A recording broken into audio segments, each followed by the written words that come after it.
Hello, Ding Ding Hi. Hey everyone, I hope you guys are doing well.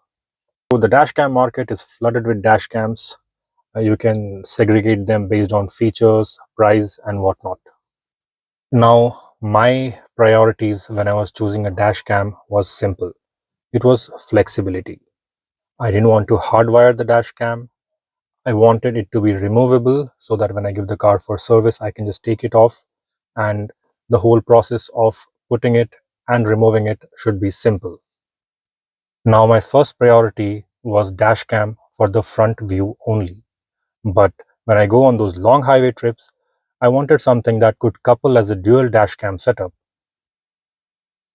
So it came in a box like this.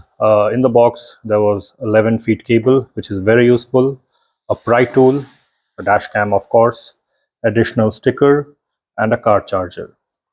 Now, since I wanted it to be easily removable, I ordered a suction cup mount from the same brand as this. Uh, this works well for any dash cam with cylindrical profile. Now with the suction cup mount came this plastic strap for better adjustability and a hex key. Now since I wanted to reduce the glare as well, I ordered the CPL filter, again from the same brand as the dash cam, and the suction cup mount.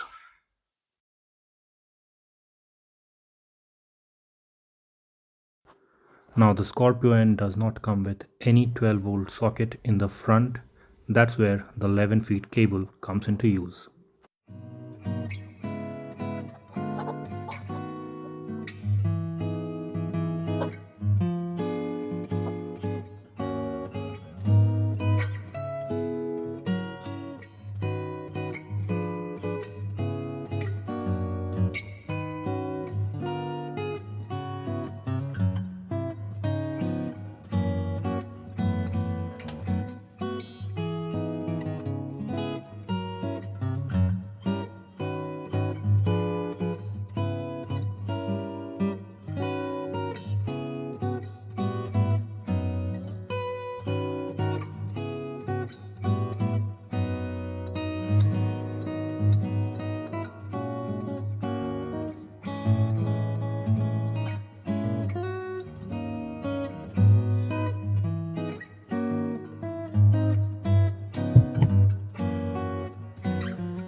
So the front dash cam is always attached whether I drive in the city or on the highways. Go on those really long highway trips where I take this second dash cam. Now this is the front dash cam for most of the times in my other car. So I take this and I use this as a rear dash cam for the Scorpio-N. So I typically place this in the center or approximately in the center.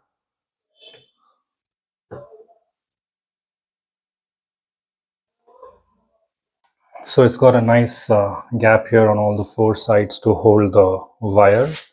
So that's what I use. So once the cable is all set here, I leave about half a feet of slack and start hiding the cable from here. Taking it all the way down here. And with this slack, the door can open completely and close without any issue. As you can see, there's a small groove between the seal and the plastic part, and that is where I'm making the cable sit.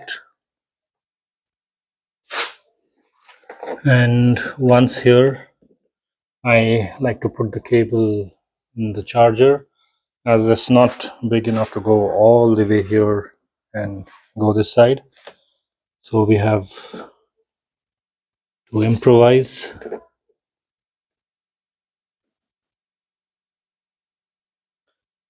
And we are done setting up our second dash cam.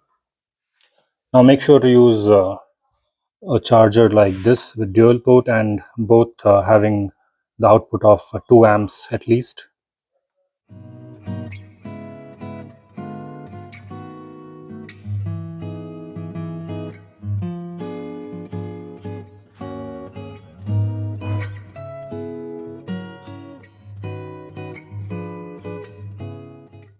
So this is the app interface for the Dashcam.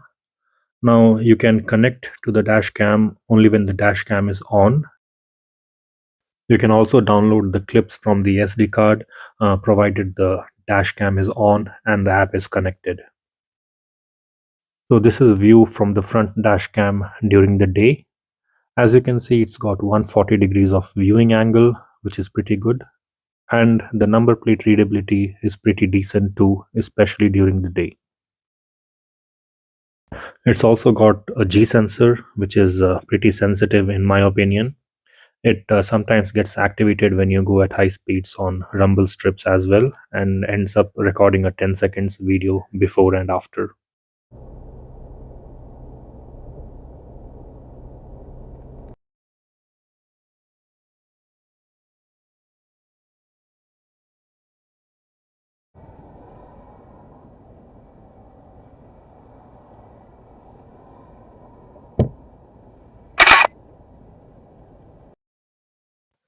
The nighttime clarity is not all that great, but it does the basic work of recording in case of any mishap.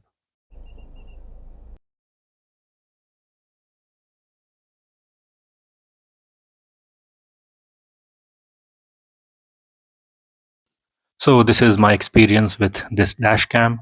If you found the video helpful, do give it a like and please comment regarding the dashcam you are using currently and its performance, as it will help other viewers in their dashcam purchase.